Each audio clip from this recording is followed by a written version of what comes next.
What's up, Browns fans? This is Kenny Mack from Ottawa, Ontario, Canada. And this is the Dawgs Podcast. Let's kick this off. Woo, woo, woo, woo, woo, woo.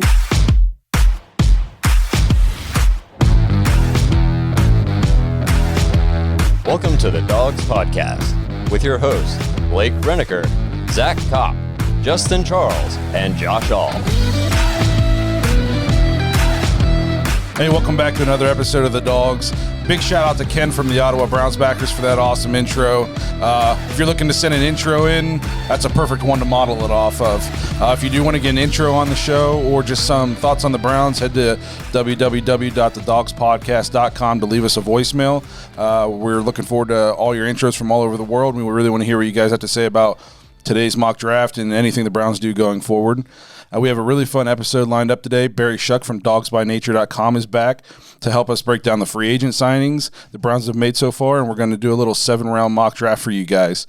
Before we get into that, remember to check us out on Facebook, Twitter, Instagram. Please subscribe on YouTube. Tap that notification bell so you know when we upload new videos. We want to send a huge thank you to everybody who listened to our last episode, took the time to subscribe out there on YouTube. By far our most successful episode to date. And it really means a lot to us that you take time out of your day to listen to us and support the show. The fact that we got over 6,000 views on an episode completely blows my mind. So thank you all for listening and subscribing. We also want to thank new friends of the show, Northwest Group, for reaching out and partnering with the Dawgs. They got a lot of great stuff. Yeah, so as the number one throw manufacturer in the United States, the Northwest Group continuously produces new, innovative, and exciting products for the majority of the world's most recognized and loved brands in sports, entertainment, and lifestyle, like our brownies. So visit www.thenorthwest.com, that is thenorthwest.com. Use promo code DAWGS, DAWGS, and you will get 25% off at checkout. They sent us some cool stuff to show you guys here. Yeah, so they sent us this throw pillow right here. She's actually super comfortable. They sent us this awesome screen Baker Mayfield blanket. And they also sent us another blanket on the wall. I don't know if we have that camera view for you guys to see. I'll switch it right now. There we go. Up behind Josh. Yeah, very dope. Very nice. Yeah. So we're actually going to raffle off a couple of these items for you guys, a little contest. So we're going to run this up until the draft. If you want to get this pillow or you want to get this Baker Mayfield screen blanket, all you have to do is head to YouTube and subscribe. Take a screenshot of you after you subscribe to show that you subscribed and send it to the dawgspod@gmail.com. That's one way to do it. If you aren't on YouTube and you're on Facebook, share our video, screenshot that you shared the video. Again, send that screenshot to the dawgspod@gmail.com. Same thing with Twitter, same concept. Retweet our episode, screenshot it, send it to the dawgspod@gmail.com. We will enter you into the contest, and then when we get up to the draft, we'll pick the winners and we'll send them out to you. Actually, and I just remembered one other way that people can enter this contest. If you're on Apple Podcasts, go to the reviews. Give us a 5-star review. You actually have to type out a review. Let us know how awesome we are, Right. If you give us a 5-star review on Apple, screenshot that, send it to that thedawgspod@gmail.com, and that's another way to get your ticket into this contest. Yeah, so and these things are really awesome. We're really excited to be partnered with these guys. Local Cleveland-based company. Support these guys. Help the show out and get yourself some cool Browns gear. That's right, man. All right, so we're going to move in. We have Barry Shuck from DawgsByNature.com. Barry, it's awesome to have you back. Your episode was a huge hit out there for all the listeners, so thank you for being back with us today. Thank you for having me back. How are y'all? We're doing good. We're doing good. Like we said, it's getting a little warmer up here, so we can't be too mad. So Barry, what'd you think of the Browns draft free agents? Were you surprised we went safety? Well, after last year, the areas that needed attention were safety, but also linebacker, third wide receiver, kicker, swing tackle, kick returner, pass rusher, defensive tackle, and cornerback. And I think General Manager Andrew Berry has addressed each level of the defense in the first week of free agency, which what that does is it now provides flexibility in the draft. At one of the positions that needed an infusion of veteran talent after the last season was the secondary. The Browns ranked 27th in pass defense. On Pro Football Focus, they rated the Browns safeties as the worst cumulative grade in the league with a grade of 48.2. Sounds about right. I feel like I saw that on the field. Yeah. I think Cleveland is just pieces away from becoming one of the better teams in the AFC, and the lack of quality defensive players is mentioned as to what this club needs to accomplish during this offseason. And right out of the gate, Barry signed John Johnson, the safety, as the newest Brown. Johnson is known for being an excellent tackler. He's a force in the run stoppage and rarely over pursues. He also matches it real well against tight ends. He was the third highest ranked free agent safety, not free agent, but ranked safety in 2020 with an 85.6 grade from Pro Football Focus. He was first in interceptions, second in fewest receptions allowed, and third for fewest targets thrown in his direction. I think he's an exceptional athlete, and he only allowed one touchdown all season. That itself is impressive. Right. Yeah, I know we can't be more happy to have him. I think he's the perfect kind of fit for this Browns defense for Joe Woods to finally be able to implement the scheme he was brought in to implement. And we kind of ragged on Joe Woods a lot last year because the defense was so bad, but I know we're all interested to see what he can do now with the proper pieces for his system. Absolutely. So with the Browns, yeah, go ahead. Go ahead. With the Browns, Johnson will most likely play like a true deep safety, maybe a two-high safety or even a box safety. But he's available and is able to line up as a true linebacker in the 4-2-5, excuse me. And perhaps, like against the Baltimore Ravens, they've had problems with Lamar Jackson, and maybe he'll play the spy. Right. Yeah. So versatility is in his toolbox. He's like a little Swiss Army knife for the defense. And speaking of Lamar Jackson, like you said, it's like other teams, I don't want to say they figured out Lamar, but, he's not running wild like he did 2 years ago against most people. But for some reason, the Browns have just not figured him out yet. So hopefully John Johnson can help remedy that a little bit. Absolutely. And Johnson is absolutely focused on winning. 4 months ago, he unfollowed the Rams on his Instagram account. Now, that's while the season was still going on. Yeah, that was his employer. Right. What does it say that, the reports are out there that he was offered better deals from other teams, and he said this was the perfect opportunity for him. It was the perfect scenario, the best team for him to come forward, and he actually took less money. I mean, I don't know if I've ever seen anybody do that when talking about Cleveland. Yeah, who does that? The other clubs were the Detroit Lions, the Philadelphia Eagles, and the Jacksonville Jaguars. Now, if you take a quick list of that list and add Cleveland to that, you can only speculate that at age 31, he wants to come to a potential playoff team like Cleveland. Yeah, and by adding him, I think we're one step closer to going from playoff contender to on a Super Bowl contender. Absolutely. I think going forward, the Browns are counting on Ronnie Harrison's continued progression as a key cog to this defensive backfield. But, he missed 5 games last year with various injuries. And I think the wild card to this unit is Grant Delpit. Right. If he can pick up where he left off and become the ace in the hole for Joe Woods' defense, and you couple with the presence of now the veteran Johnson, this unit could arguably become one of the club's best units with Sheldrick Redwine and Javonte Moffett as backups. Which is crazy. Like you said, we go from last to one of the best in one season. It's just a great job by Andrew Barry to see a need and then get the best player available to fill that need. Absolutely. And if you look at Johnson's history as far as tackles and his production, he is very consistent. In his rookie year, he only started 11 games. He had 75 tackles. The second year, he had 119 tackles as a full-time starter. He got a shoulder injury in his third year, but in 5 games started, he already had 51 tackles. Well, what would that project to? 140 for the year? And then last year, he was a full-time starter and had 105 tackles. Yeah. I know we couldn't be more excited to have him. And then kind of staying on that train, what'd you think of signing his teammate, cornerback Troy Hill? I think Troy Hill is good cop, bad cop. He's been in the league 6 years. Last year, it was kind of his breakout year. He had 77 tackles, and he was the defensive touchdown player of the year. He had a return fumble for a touchdown. He had 2 return interceptions that were basically thrown to him. But he's only had 1 good year.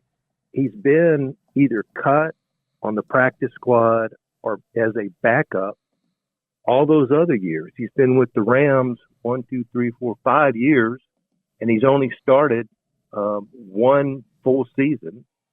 And he's an above average tackler. He's quick, but I just don't know about him. I think he's been signed to be the slot. And I think another important aspect of signing Troy Hill is that what's going to happen with Greedy Williams? Is he going to play opposite on the other side of Denzel Ward? And if not, I think this is the Andrew Berry's answer as an insurance policy. Yeah, I think a lot depends on whether Greedy can see the field consistently, because up until this point in his career, that's not been something he's been able to do. Absolutely. So I think it's a good signing, and I absolutely expect him to play the slot. But if you notice that his contract is 4 years, but it's really only a 2-year contract. So that allows Cleveland to bow out if he just doesn't produce. Plus, he's 31. Yep. He's on the other side of 30. Yeah, I think the way they structured everything with him was just such a low risk, high reward. I think that was kind of the way we described most of these signings, honestly. And I did read something about the Browns. They specifically were targeting the Los Angeles Rams defensive players because they knew that the Rams were up against it as far as cap space. So they had that inkling, like, okay, some of these guys are going to be available. And so I think that's why we ended up with, they said it was no surprise that we ended up with 2 of them. Yeah, absolutely. And at least they have a player in Hill who can slide outside if injury or poor performance dictates what happens with Greedy Williams this year. Right. So, go ahead. I think this is a wait-and-see player. Despite being in the NFL 6 years, Hill really has only had 1 productive season, and which, fortunately for him, was last year, which allowed him to sign a huge contract. And he had 77 tackles, 10 pass defenses, but he also missed 9 tackles. Yeah, that made me a little nervous because I feel like the Browns' secondary is kind of already a little bit suspect in the tackling department. Sort of their MO. Yeah, so we don't really need another guy who's going to miss a lot of tackles, but I'm kind of hoping with the addition of Johnson, hopefully Greedy comes back, we can kind of put Troy, in that slot somewhere where he's comfortable and then he can kind of thrive. Absolutely. Now, here's a stat. With the Rams last year, Hill's receiver was targeted 91 times, in which 64 were completed for a 70.3 completion ratio. Ouch. Right. It's not very good. Yeah, that's rough. I'd like to see how many yards he gave up.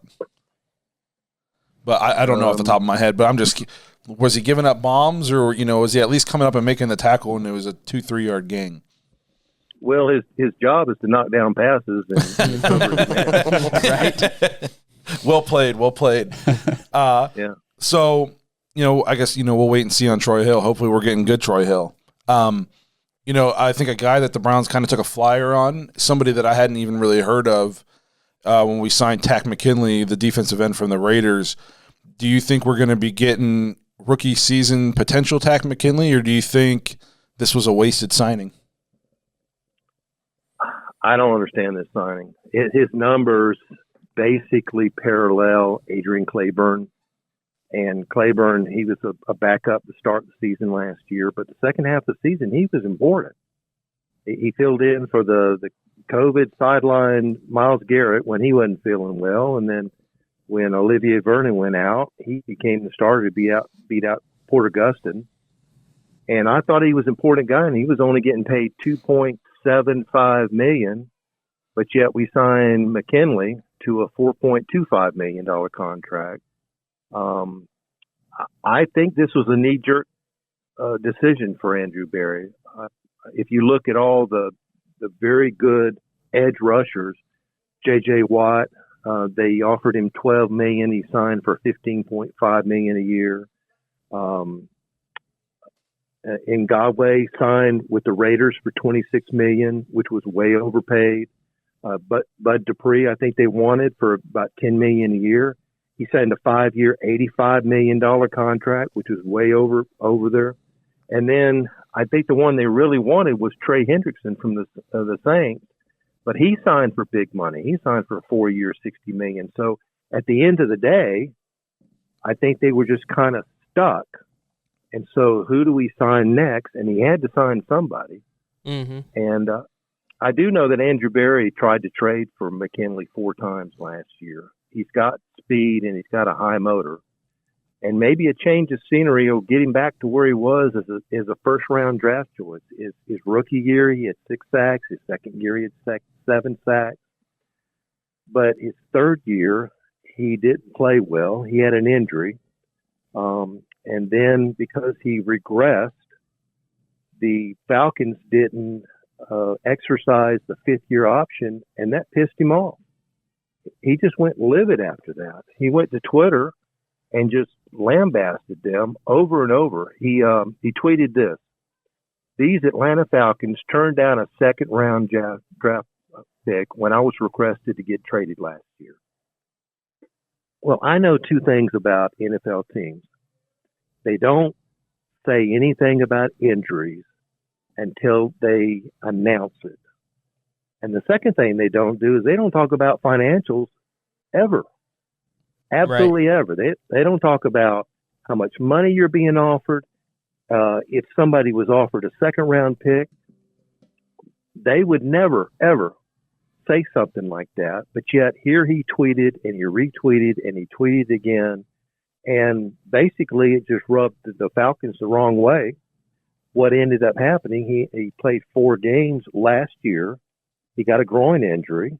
He went into rehab. He was still disgruntled. He was still tweeting out all this immature content on social media. And eventually they cut him. Yeah, I know. We talked last week, we were kind of recapping this about the impact of being wanted as a player. When a team, you're on a team that actually wants you there. They desire to have you as part of the team. And, I believe Andrew Berry said that Takk McKinley was in consideration for the Browns back in 2018. Was that 2017 draft? Whenever they traded, 17. Whenever they traded the Deshaun Watson pick. Mm-hmm. So I'm not expecting McKinley to start, but the Browns will probably add another pass rusher either through another free agent signing or in the first 2 rounds of the draft. I mean, it's a very strong edge rush class. I don't want to. We didn't talk about this, but just off the top of your head, we've heard reports that the Browns offered Jadeveon Clowney. Do you happen to know anything about that? I don't. I just know that he came in for a visit on Wednesday. He left without a contract. I do know that. He's probably going to want a 1-year, $12 million deal, maybe $10 million. That's another player that had early success and has not had recent success. He only played 8 games last year. Yeah. He was injured. He had 0 sacks. Yeah. He had 26 tackles.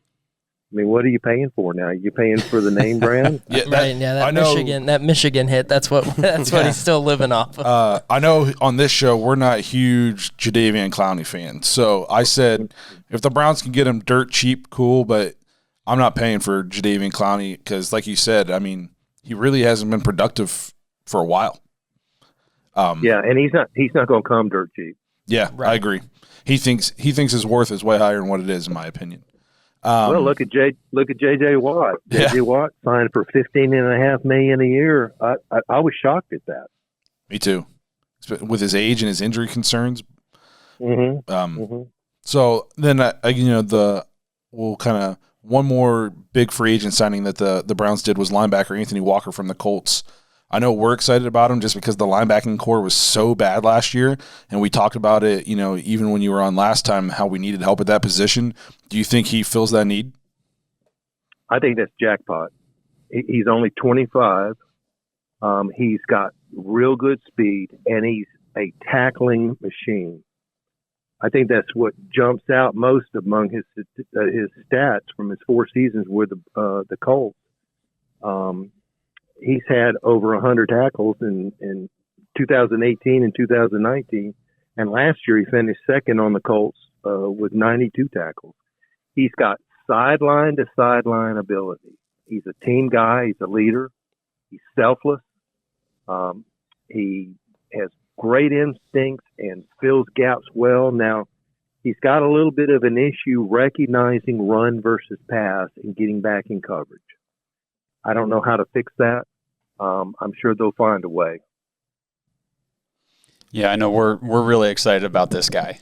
The biggest thing that why I got so excited wasn't even necessarily pulling up his numbers and seeing his production on the field. It was just the reaction from his teammates about losing him, especially like a guy like Darius Leonard talking about how much he meant to the team and how much he means to the locker room, and he's irreplaceable. So to me, it sounds like the Browns didn't just get a guy who is good on the field, but he's going to help some of these younger defensive players like Taki and Mac Wilson. He's going to help them grow just by being a leader.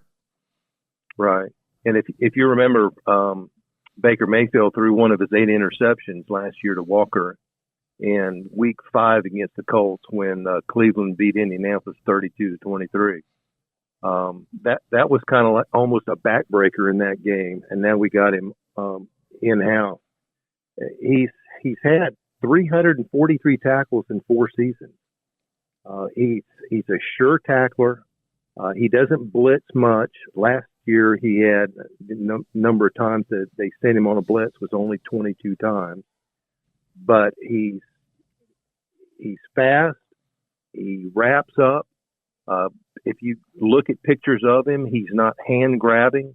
He fills gaps well, and but he just needs a little bit of work in the drop back passing game. But he sheds in run pursuit real well, and he's got good closing speed. Yeah, we're excited to see what he does. I know the linebacking core was abysmal last year, and we needed a lot of help there. So hopefully he can kind of be that sure tackler in the middle that we so desperately needed. Before we get you out of here, I just wanted to ask, was there anything the Browns did that surprised you, or any names that you kind of thought we were going to go after that we didn't make a move for, or did we do pretty much, kind of what you were thinking? I was thinking that they were going to sign a very, very well-known defensive end. I was glad that they signed Malcolm Smith back. So now you've got Jacob Phillips, Walker, and Malcolm Smith as your linebackers. I think that's an excellent, excellent linebacker core. But defensive line, first round, second round, you can guarantee that they're going to take an edge rusher. Now, there's still guys out there, not only Clowney, but Justin Houston of the Colts, Carlos Dunlap. We know him from being in the division. Yep. He was dropped from the Seahawks. Now he's 32, but he provided a big boost to the Seahawks defense after a trade from the Bengals, and then they just cut him. And also Melvin Ingram of the Chargers. He's been one of the best defenders on the Chargers for the last 9 years. Do you expect the Browns to make a move for one of those guys? I do. I think they'll take somebody. I don't know if they'll bring Olivier Vernon back, but Ryan Kerrigan of the Washington football team's out there. Everson Griffin, Geno Atkins, Danny Shelton. There are guys out there that can come in and compete for that left defensive end. And if they take a guy in the first round, which there'll be plenty of prospects this year in all rounds. And if you take multiple guys, all of those people with McKinley will fight for that left defensive end edge rusher spot. Yep, I agree. Awesome. Well, hey, Barry, we really appreciate you being here with us again today and breaking down those signings. We can't wait to have you on again. Honestly, it's a lot of fun having you on. If you guys want to check out some of the articles that Barry writes, head to dogsbynature.com. He's got a ton of good info on that website. And again, Barry, thanks for being here with us today. Enjoyed my time with you, and have a good show. You too, if you have a show today. Yeah. Thanks, Barry. All right.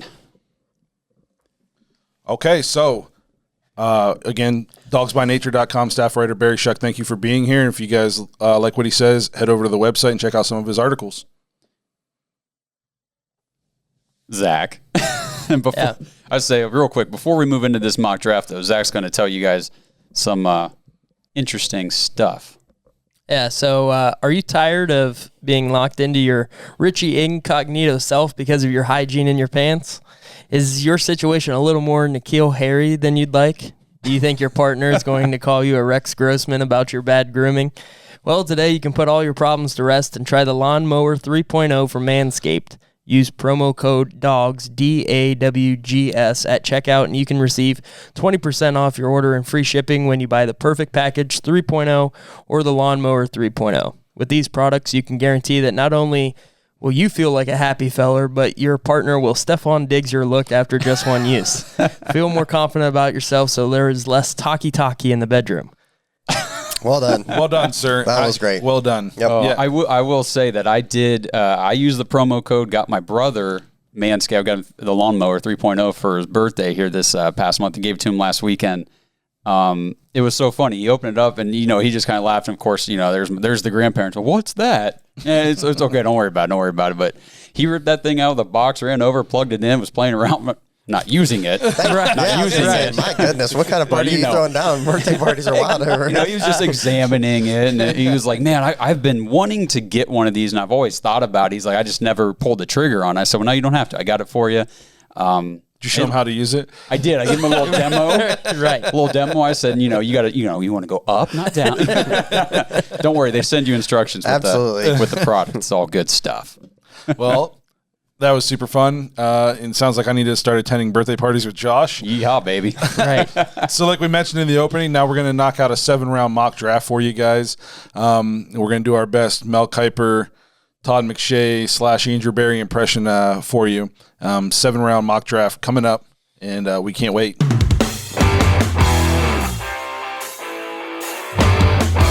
The Dawgs Mock Draft.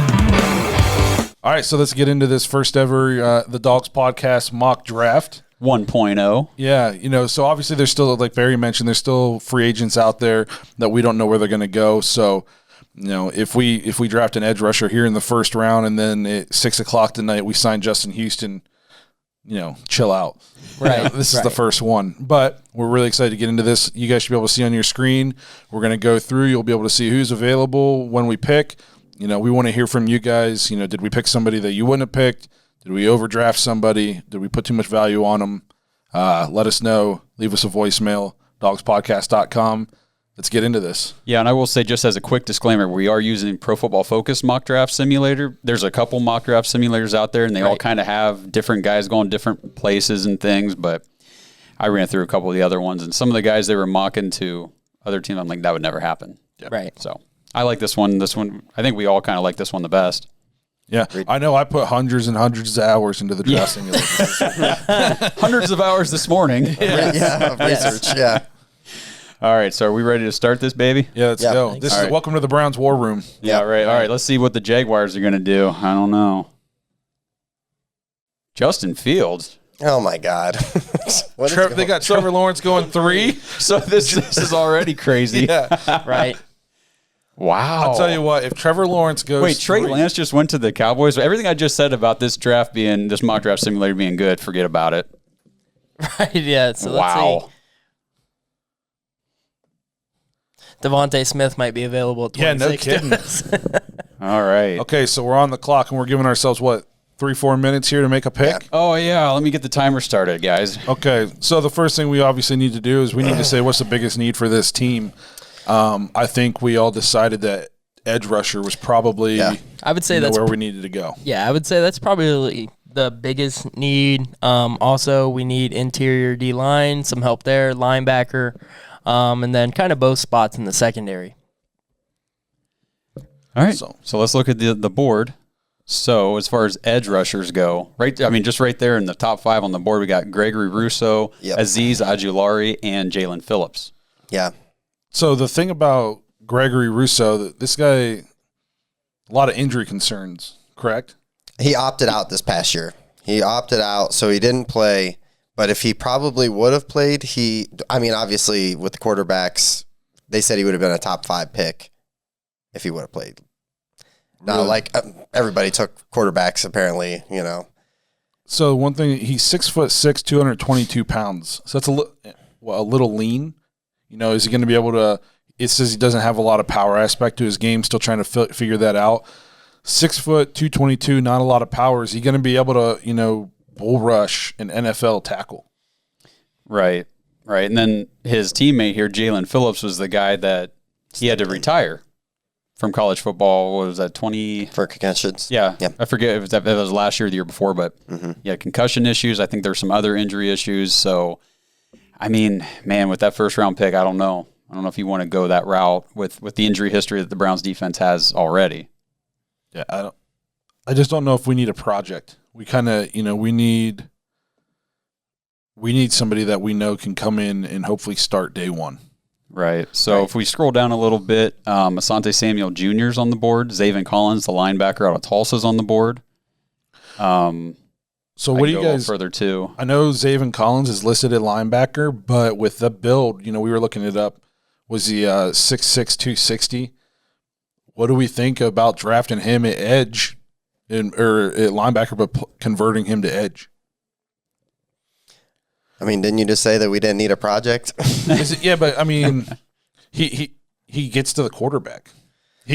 At this point in the draft, is he the best defensive player, at linebacker available?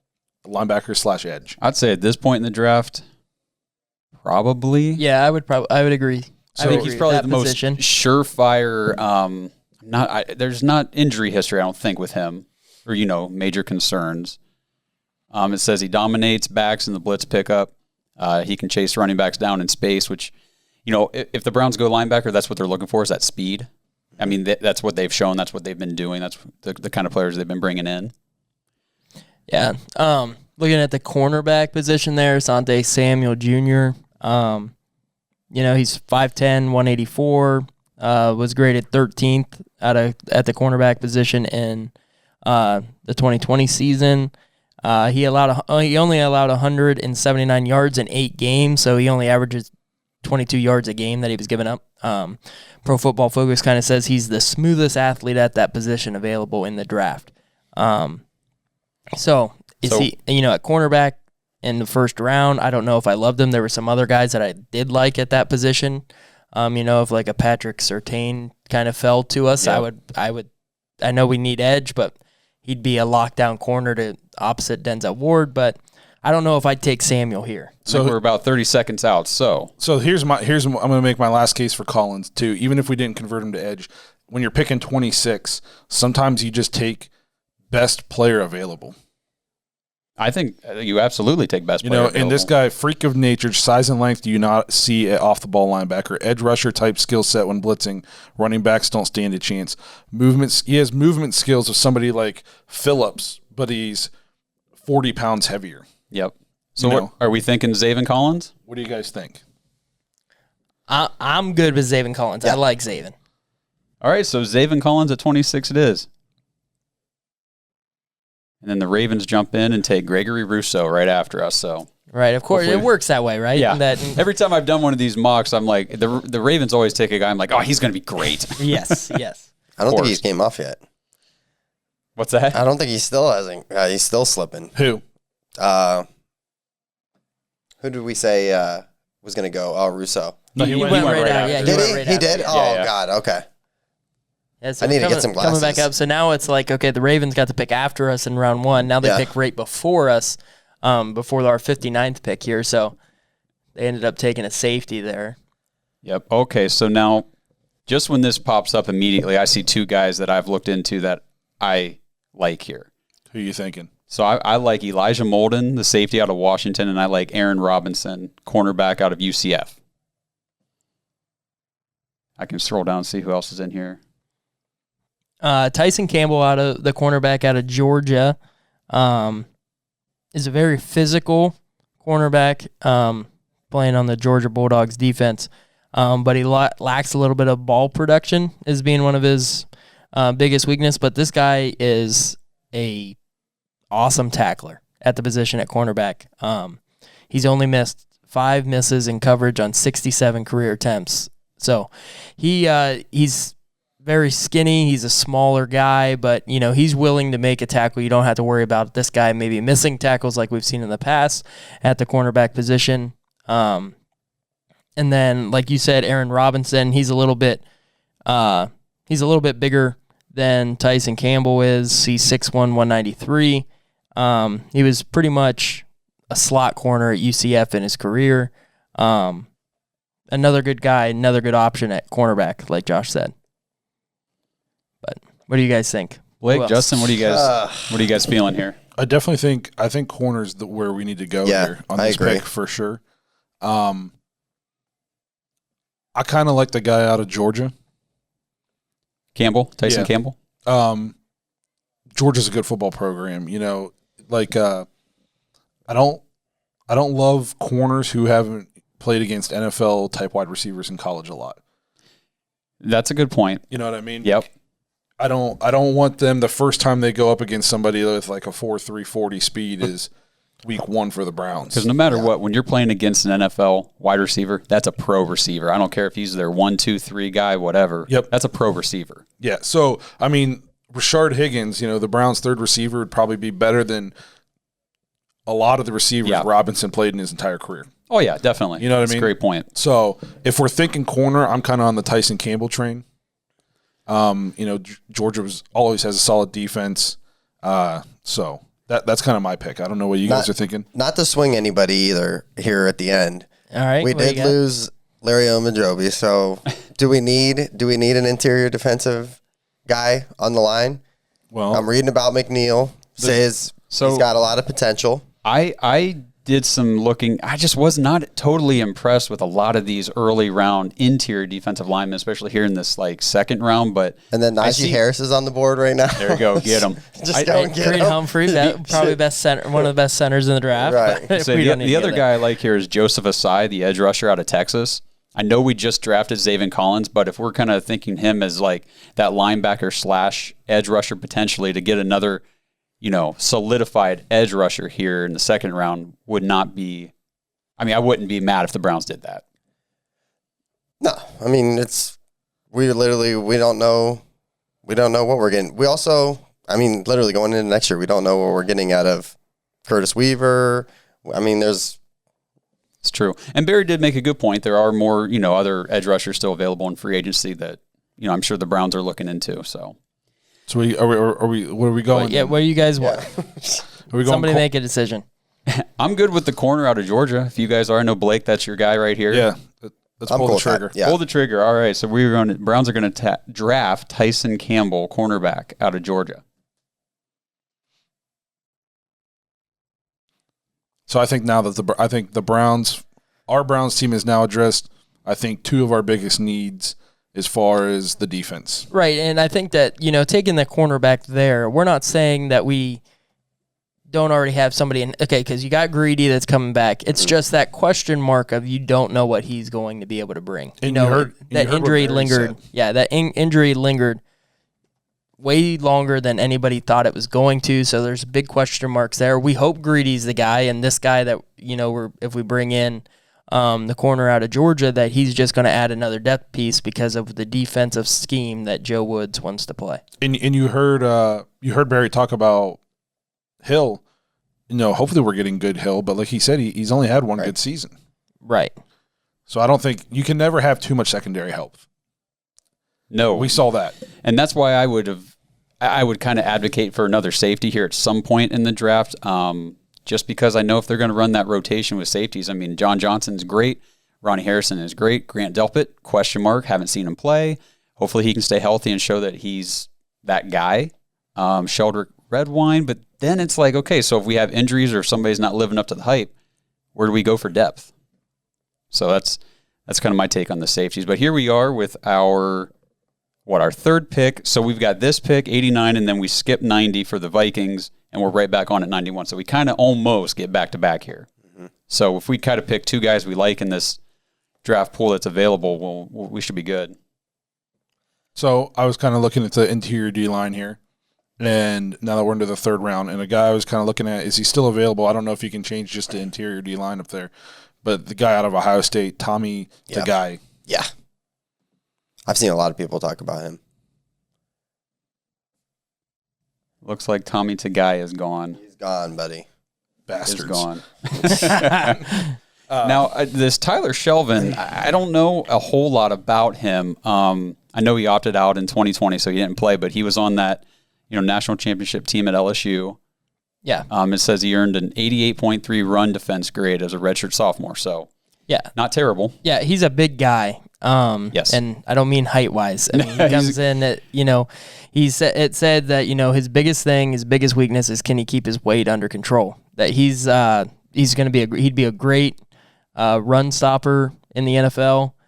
His NFL comparison is Terrence Knighton, who's kind of a big guy as well. That as long as he can keep that under control, he'd probably be successful in the NFL. But sometimes you kind of see that it's not always that way. He was reportedly up to 375 last fall. Wow. No, that's a big guy. So let me just jump in here real quick with somebody that I got my eyes on with one of these next two picks. So that would be I'm going to try to say this the best I can. Hamza Nazarilladine, the safety out of Florida State. So what they're kind of the report on him is he has great size for the position at safety. He's 6'4", 220. It says he's just not particularly explosive, but that's okay if he's going to play more of that strong safety linebacker area and role. They say he's a smooth defender, zone defender, terrific tackler. That's the one that popped out to me. I'm going to throw one out there too. How about Joe Tryon from Washington? They said he's one of the best bull rushing pass edges in the draft.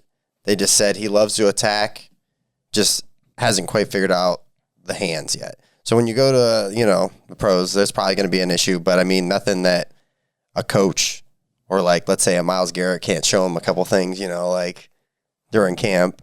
But, really it just comes down to what we need. What that was Joe Tryon you were talking about? Yeah, from edge Washington. rusher. Yep. So we've one other guy that you when you kind of scroll down there, Chaz Surratt there, the linebacker out of North Carolina. This guy is, I think, almost a prototypical kind of linebacker that Joe Woods. He's not a big guy, 6'2", 225. He was actually a quarterback coming out of high school, 3-star dual threat quarterback that had offers from Clemson, North Carolina, Duke. And then he ended up switching to linebacker a couple years ago. He plays 100 miles per hour every snap. He's really good at blitzing. He's not going to be your best run stopper because of his size. But I think maybe in a Joe Woods style offense at a line, and I know we already took, Zaven Collins. Do we move him, towards the edge, and we want another speedy guy in the middle? Wouldn't be a terrible option as well, just to throw a different name out there. So what do we think? What do we think is the highest priority right now? Do we need, if we're moving Collins to edge, or do we need that middle linebacker still? Or are we happy with, Malcolm Smith, Anthony Walker, Phillips? Or do we need to throw another safety back there? Or do we need to go with this D lineman? Now there's a couple linebackers later in the draft that I think are good for the Browns or would be good for the Browns, and with what they've done, kind of like Barry said, to shore up that position with Anthony Walker, bringing back Malcolm Smith, I think we're going to be okay. And there's probably also some more free agents we can look into as well. That's not the Browns' primary position. It's that D-line and it's that secondary. That's where they really want the strength to be. So I think with these next two picks, we need to be looking probably D-line, edge rusher, because we don't know about Zaven Collins, if he's going to be that edge rusher. Maybe he'll just be linebacker. But So I'm kind of on this the big guy from LSU. You know, with us having, you know, Malcolm Smith isn't a huge guy, Phillips isn't a huge guy. So the fact that this guy is the size of a mountain, you know, and can eat up blocks so our linebackers can run free, I kind of like that. And I think if this dude's getting paid millions of dollars, the Browns aren't going to let him get his weight out of control. At least I don't think so. Not this Browns team. You know what I mean? This Like regime. they're going to be on him from Jump Street to be in shape. Yeah. And if not, they're going to fine him, and money talks. You know what I mean? So it might be hard to stay in shape when, you know, you're the king of the campus or whatever on your national championship winning football team. But when you show up 10 pounds overweight, so you get fined at $500,000, that hurts. Yeah, and remember that we did sign Malik Jackson, and I know that they said that what did they call him? They want him to play big edge, meaning that he's going to play interior D-line, but they can also put him out to the edge if they need to. So I'm starting to wonder if that other side of Myles Garrett isn't going to be more of a rotational spot this year, like just bringing in fresh guys, different looks each time. So you're thinking Tyler Shelvin. That's kind of my vote. I don't know what you guys are thinking. I'm good with that. Yeah, with the first one. Yep. Yeah. Okay, so the Browns are going to take Tyler Shelvin, interior D-line out of LSU. And the Vikings took Rashad Weaver, another edge rusher. Okay. So I'm going to continue to advocate here for the safety out of Florida State, but Let's hear it. Why? No. because I want another good tackling player in that rotational safety unit to go with John Johnson, Delpit, Ronnie Harrison. I think, you know, Red Wine. I just think having one more guy who could develop into that, you know, a reliable starter, you know, a good playmaking tackler on our defense would be really what Joe Woods is looking to have. So is there one available on the board that you want? Are you talking about Joshua? No, I'm talking about Hamza. Okay. Hamza Nazarilladine. Yeah, I did that on purpose to you. There. Oh, thanks a lot. I appreciate it. There's so many names in here. I'm like, yeah, I'm going to butcher every one, but that's okay.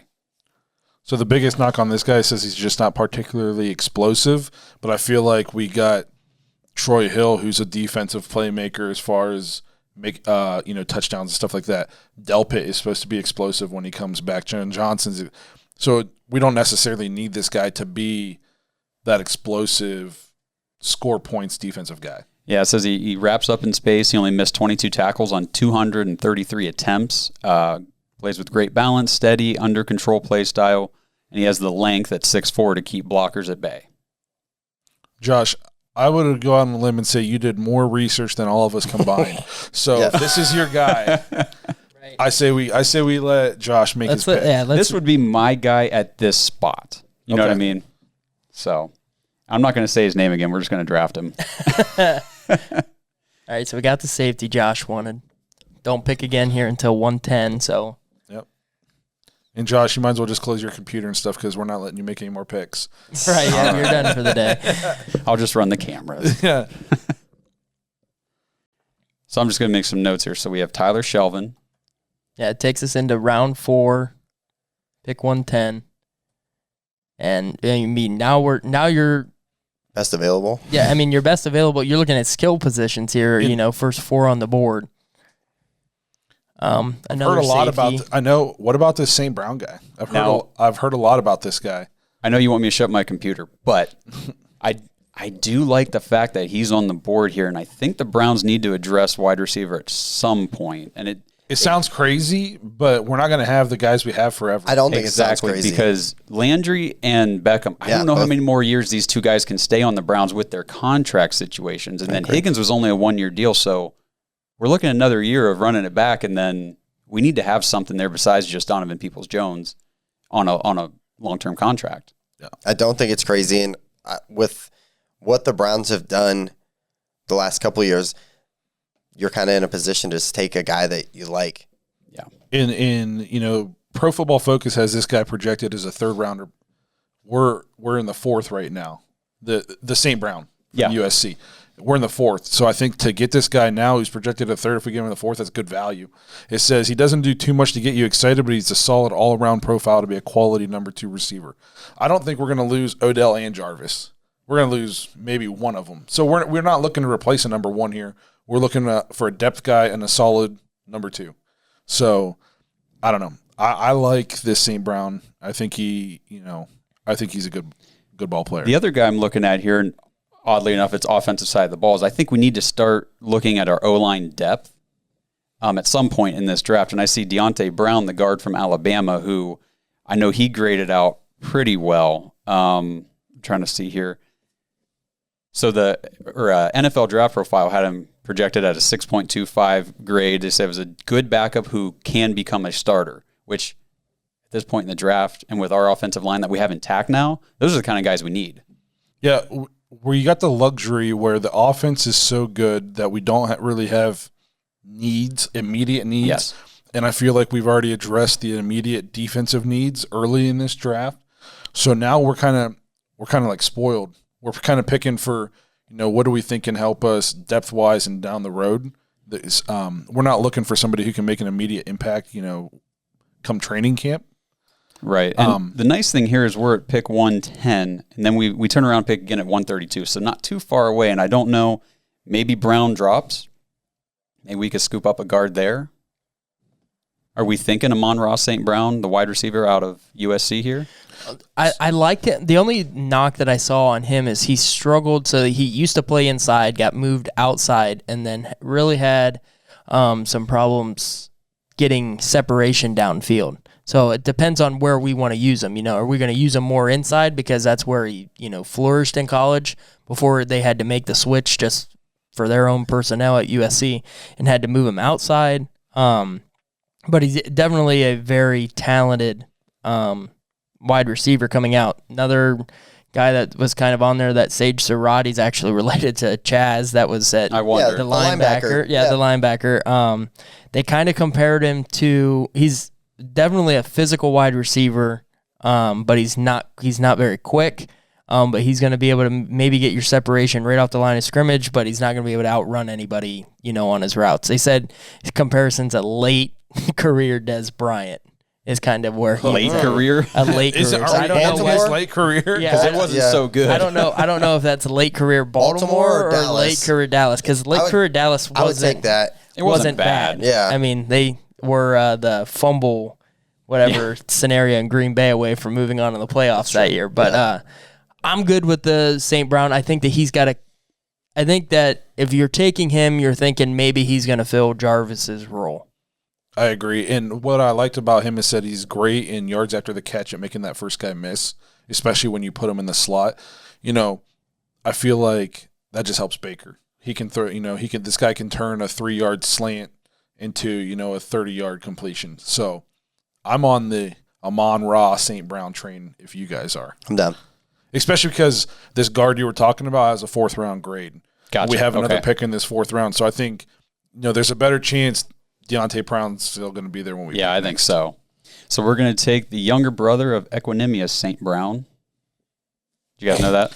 No, I did not. Yes, Yeah. Green Bay Packers wide receiver. Okay. I did not know that. Amon-Ra St. Brown, wide receiver. Welcome to the Browns. All right, so now moving into this next pick, what are we looking at as far as position? Is there anything of need that you guys want to focus on? So this is where, if Deontay Brown's available, I'm 100% okay with taking him in this position. Just went to the Titans at 126. Stupid Titans. Also, There goes the other wide receiver, Surratt, at 130. we also talked, Barry talked about potentially needing like a swing tackle. So if we have any tackles available. Well, there you just mentioned it. We got Robert Hainsey for Notre Dame, best available on the board. So why everybody, and then another thing that I just want to point out, Ohio State guy going a pick right before us to Baltimore Ravens, of course. That's Taking Ohio how State, it always happens. taking Browning at the linebacker position there. So what's kind of crazy about this Robert Hainsey guy is still available. He graded it out last year at an 89.6. Okay. So his run block grade was an 88. His pass block grade was an 80. His zone grade was a 91. Correct me if I'm wrong, but the Browns run that zone scheme, correct? I'm not an idiot. Yeah, no, you're not an idiot. Yeah, you're not an idiot. Well, So, not right now, I'm anyway. not agreeing I at all. have called you an idiot on the show before, but So, I mean, And it kind of seems like a cop out just because he's the top guy available. But I mean, I'm almost kind of surprised that he's still available. Yeah, I'm with you on that. There's maybe a little undersized at 6'5", 290. Say there's another guy a little further down the way here, and it's Chris Rumpf II, edge rusher out of Duke. He grades out pretty well. He said his pass rushing toolbox can stand up with NFL veterans. He's very polished, reactive rusher, tremendous balance, very effective as a stand-up linebacker if he needs to be, motor that won't quit. So when I was doing mock drafts, Chris Rumpf in some of the mock drafts was slipping to the 6th round. Was he? I have him just on my stuff as possibly around the 6th round, just when like 3 or 4 that I read. And that's fine. I'm fine waiting on him, but I just wanted to point him out here. If he slips, but if he goes Yeah, and I was gonna say, if you can scroll back up there, Josh. Yep. Looking at wanted to see some of these other names that were listed there at the top. So you've got Jay Tufili, the interior D lineman from USC, Bobby Brown III, same position, Texas A&M. And then I don't think we would be looking at Divine Diablo, the safety out of Virginia Tech, since we've already taken our safety. Have we taken an interior defensive? We took the Shelvin guy, right? Tyler Shelvin. Okay. So we did take him. All right. Okay. Was there somebody else you were looking at there, though, Justin? No, I just feel like that was going into the season. I feel like that's something that needs addressed.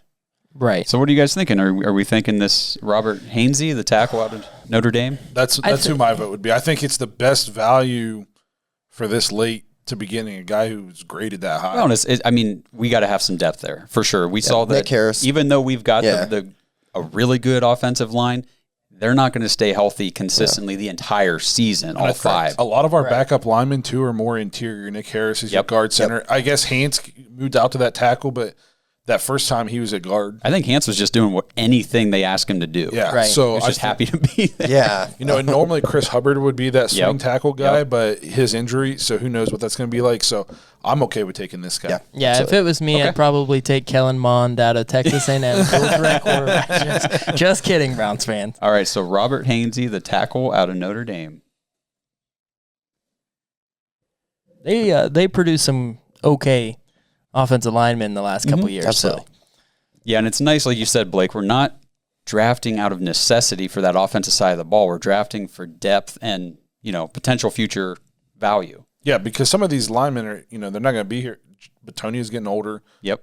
Treader, is getting older. Treader, definitely. And there is a center later on here that I've had my eye on doing these mock drafts, and we'll see if he's still around maybe with our second to last pick or so. You don't have any faith in Nick Harris taking that spot? I do like Nick Harris. I do, but I'm just saying, like you said, that interior line, the guards, the centers.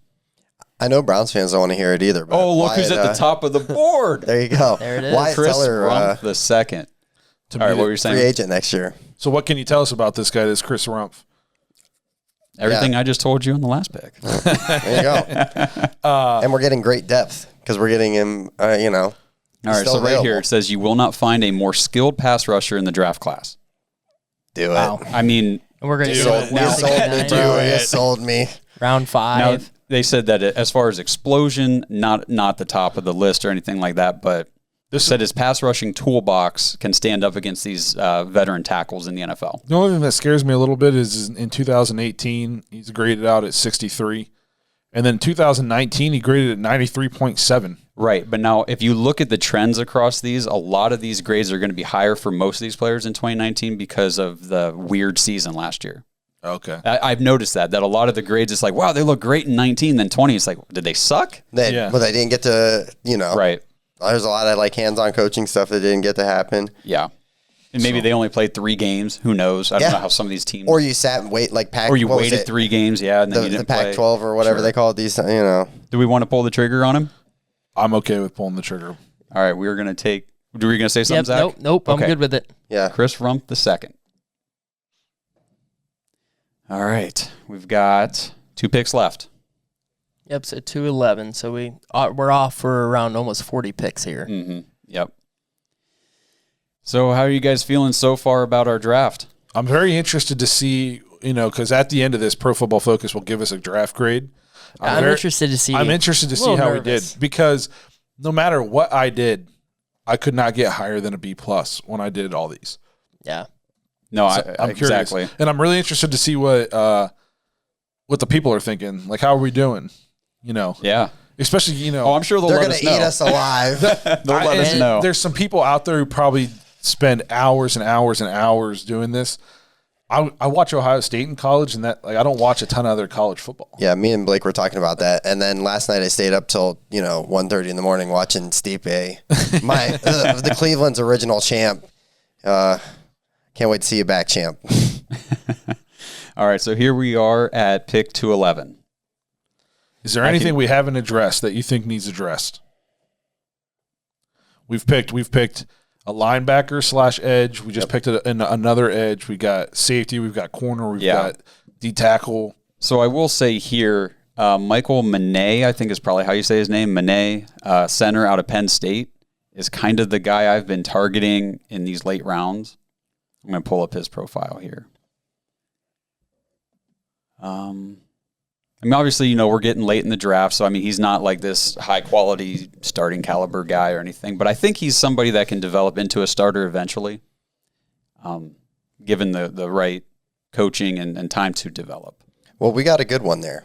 We have a great O-line coach, so. We do. Right? What I like about this, too, is if you can develop this guy into a starter eventually, that frees Nick Harris up for one of those guard positions if, say, Joel Bitonio, the Browns don't bring him back on another contract because he's getting older. I don't see that happening because he's kind of like Browns royalty right now.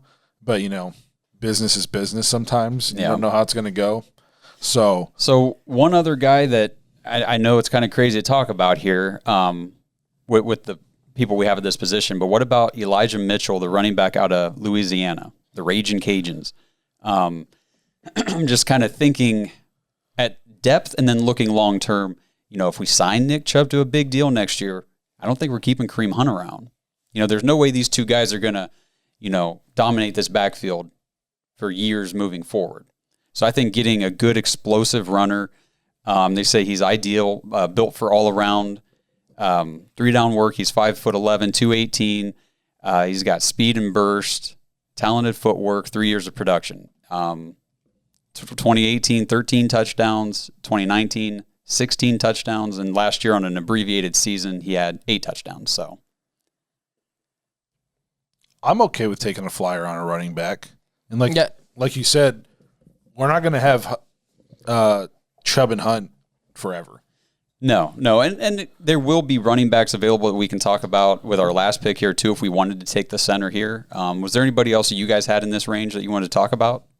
Just in like the running back guy that I remember just kind of seeing a little bit from being back in college, just because his name stood out, was Puka Williams Jr. from Kansas. He's touted as being, one of the quickest running backs. He's pretty much a scat back is what he is. He's been quoted that you can't touch him in a phone booth type of shiftiness, that he's just super quick, getting fast out of his cuts. He's got unique suddenness.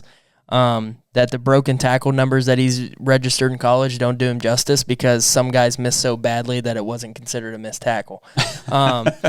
But for him, he's limited in size. He's a 170-pound running back. He's your Darren Sproles-ish type running back that's just third down passing situations. You could probably motion him out into the slot. Nobody's going to be able to and this type of a guy, but he's limited in what he can do. I tell you what, though, Darren Sproles had a really good career.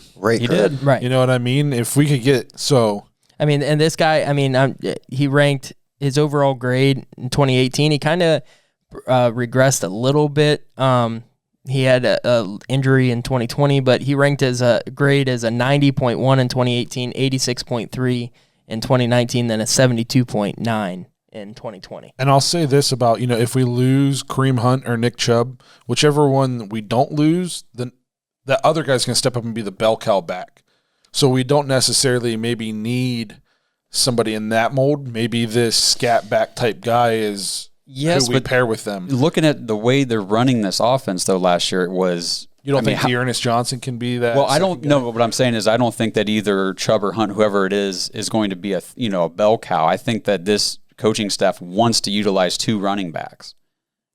You saw that. We have Nick Chubb, one of the best running backs in the league, and a lot of times in the second half, he was nowhere on the field because they just kept bringing in Kareem Hunt. So it was a lot of... Do we do that just because we have that option, or is that what they want to do? Man, when Hunt or when Chubb was down, it seemed like they were still trying to do that with Dearness, whatnot Johnson, but I just don't think he had the skill set to do it. So, all right, so fight for it. Elijah Mitchell or Puka Williams? Yeah, I was just throwing, a running back option out there. If I had to pick between the two, I'd probably take Elijah Mitchell. If I was picking between the two. Are you okay with Elijah Mitchell? I'm fine with that, yeah. Another guy later kind of in there. I think we picked him now, but say we swapped and we're waiting to 257 to make a running back pick. Somebody like a Brian Robinson Jr. out of Alabama. Well, do you want to do that? Do you want to take do you want to take the center here that we talked about and then just wait and see what running backs are available at the last pick? If we're kind of happy, if we think they're all 3 comparable, I'm good with that. I saw that too. I think that one of the biggest picks here, because you're at 211, then you're at 257, your last 2 picks, you're necessarily just taking your guy here. Mm-hmm. You're taking your guy at this pick rather than taking a best available, because you just don't know who's going to be available at the end. And to be completely honest, probably round 5, round 6, round 7, these guys, they might not make the team. Right. Yes, this is very true. The Browns, we're in that rare position. How many times in the past we're counting on 6th-round picks? Man, that guy we got in the 6th round. We're counting on drafted free agents. He's going to be good. Now, outside of the 3rd round, these guys are going to be clawing and fighting for a roster position because of how deep we are and how talented we are at the top end of our roster. So, it's kind of it's just, who do you think has the best chance to make our team? Mm-hmm. Yeah, I'd be okay waiting here to take a running back. I think you go center. I like the center pick there too. All right, so we'll take Michael. I'm thinking it's Manet. Yeah. Let's just see what we're left with here at the end. The thing with the scat back, Puka Williams type of player. Who did? Puka and Elijah both went. The thing with a player like Puka is I think he would be more prominent year 1 because he fills a role that the other 2 running backs don't fill, whereas Elijah Mitchell or a back like that would probably have to sit and wait a year. So we are getting close here. How cool is this, by the way? You guys can't see this on screen, but we got a TV set up. This is very legit. Yes. Yeah. Man. We're not just looking off into the nothing. Right. If this is what it feels like to be in the war room, I feel like there's probably a little bit more pressure. A little bit more stress. I don't have to pay these guys after I pick them. All right. Well, there's your guy, man. There's your guy. Yeah. Brian Robinson Jr. out of Alabama. I say Tough Borland. Just because I'm an Ohio State homer. Of course you would say that. He's a 6'1", 228 running back coming out, 83.8 grade. Last season ran for 482 yards, averaged over 5 yards a carry, with 6 touchdowns. Well, obviously they have Najee Harris there, so he wasn't going to be the bell cow back there at Alabama. But I remember my wife's an Alabama fan, so I've watched more Alabama games than I'd like to admit. But he's a guy that when he was in the game, he did stand out. You could tell, that he had a nice pop. Had a good first step coming out of his breaks. So he's a guy that, is a big back that now he's not the scat back, like we just said, might help us eventually, but he might fill that role of when we have to decide who we're keeping around in Cleveland. Type of a thing. If the Browns offensively are thinking kind of what Josh said, hey, we don't want one guy who's getting 35 carries in a game. We'd like it, 18 and 12 type of a thing. Yep. Hey, I'm sold. You convinced me. All right, Brian. At this point in the draft. Yeah, right. All right, so we're going to take Brian Robinson Jr., Najee Harris's backup. All right, so now I'm really excited to see, how does Pro Football Focus think we did? Not looking great. Not great. I don't know. The last Okay, we did. We took a solid We got a B. B. We got a B. We hit. I mean, there at the end of the draft, we hit on. We a got lot good of our value picks. late. Yeah. They just think maybe what they think we reached early. I mean, maybe on with the wide receiver from USC, I think that there's some doubt of what he did late in his career when we look at that pick. So maybe that's why he's ranked there. Maybe we stretched there, but it was kind of like that need where we wanted to get some value at that, at that position. To take him with our 5th pick in the draft that we have. Right. I think that's pretty good value. And I will say from doing these mock drafts this past, week or two, I've not gotten much higher than a C+ on any wide receiver that I've taken anywhere in the draft because it's not a huge position of need for the Browns.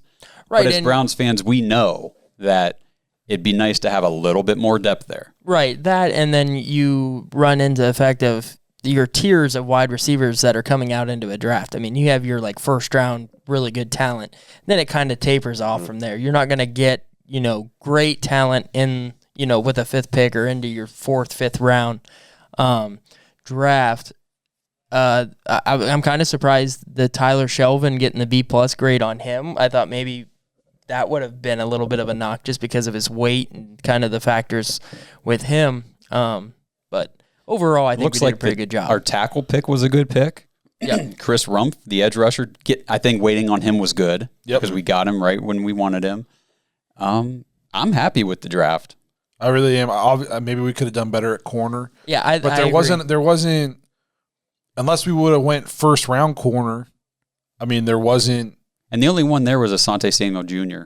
Yeah, and I'm not sold on him. I'm not sold on him. Now, obviously, this is a mock draft. We're at the liability of what the computer's telling us everybody else is taking. There's a lot of good cornerbacks out there that we could get in the first round, if Depending on how the chips fall. Zaven Collins is taken or something, or we trade there's up. nobody there. And right. We got picks. I think things are going to shake out, too, over the next month because there's pro days that need to happen yet. There's guys that opted out in 2020 that they don't have any tape on since 2019, so they're just kind of waiting to see. And I think some of these, some of this is going to change. So when we do our mock draft 2.0, based on our listener feedback and what we get some feedback from a draft expert next week and kind of some of the more information that's going to come out, it'll be interesting to see what changes in the next one we do. Yeah, biggest thing going into the draft that I want personally that the Browns don't. I don't want to take guys that they've had injuries in college. There's the Miami edge rusher. I think Phillips. he had the concussion. He had the concussion issues. I really want to, as much, even if they're super talented. If there's choice A and B, and this guy's got some injuries, but he's a little bit better, but B's a little bit behind, I'd rather have B because I'm tired of drafting a guy that's got some type of problem and then we don't get to use him. Ever. That's my biggest thing. As long as the gap's not huge. I'm not taking a guy, a 6th round project in the 2nd because he's healthy. Right. But, if we're splitting hairs. Yeah. He's healthy because he never got to play. Right. Yes, this is very true. Yeah. Very true. So that other guy was taking all his time. Yeah. I agree with that, though. I hate drafting people. Nothing against Delpit, but it just sucks, and greedy. So yeah, we're hoping, fingers crossed that those guys are both back and both the player we think that they can be. Because if they are, our defense this year, big upgrade. Sometimes you see it takes a year or two to rebuild a defense and to get some guys there, and the Browns are looking like they might already have it in house. I'm telling you right now, this season Browns are Super Bowl contenders. Oh, I agree 100%. And it all depends on Baker Mayfield. Right. It usually does. So depend on the QB. But I believe it's going to take. It's harder. Nobody wants to see Cleveland this year, especially based on our draft. That's right. Right. So and interesting. I just want to throw this out there to our fans that are listening. Comment and on the episode if you think somewhere later in the draft, if there is a quarterback out there that you wouldn't mind, stashing on our roster. Are you okay with just keeping Case Keenum? Case Keenum's getting old. Not that I'm saying to replace Baker Mayfield, but maybe another guy that you want just in case he had to get injured. Just interested. For me, I don't want my backup quarterback to be an unproven rookie. I'd rather have a seasoned vet be my backup quarterback.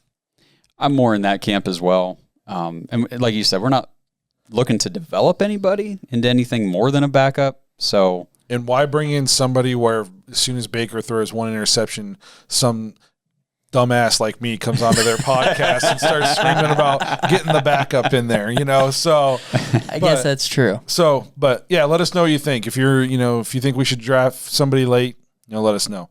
But well, that wraps up our mock draft for today. As you can see, we got a solid B.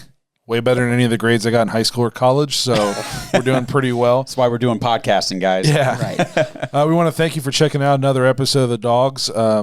Big thank you to Barry Shuck for being with us again today. We love having him on. Make sure you tune in next week when we have draft analyst Brian Bosarge from Deep Fried Draft on. He's going to grade our mock draft as well as give us some insight on what he thinks the Browns are looking to do in the draft. We'd love to hear what you guys have to say about our mock draft, so don't forget to get your thoughts and your intros into us by leaving us a voicemail at thedogspodcast.com. Lastly, don't forget to head to manscaped.com. You have a few more days to use promo code DAWGS, DAWGS, to get free shipping and 20% off when you pick up the Lawnmower 3.0 or the Perfect Package 3.0. Also, head to thenorth.com. Use promo code DAWGS, DAWGS, for 25% off your entire order at checkout and get yourself some pretty awesome Browns gear. And I was going to say, shout out, I don't want to forget, Honolulu, Hawaii Browns backers. Thank you for the shirts. These things rock. You guys rock. We appreciate all the support. Love you guys out there. Yep. Thank you all for checking out today's episode, and we'll see you guys next week.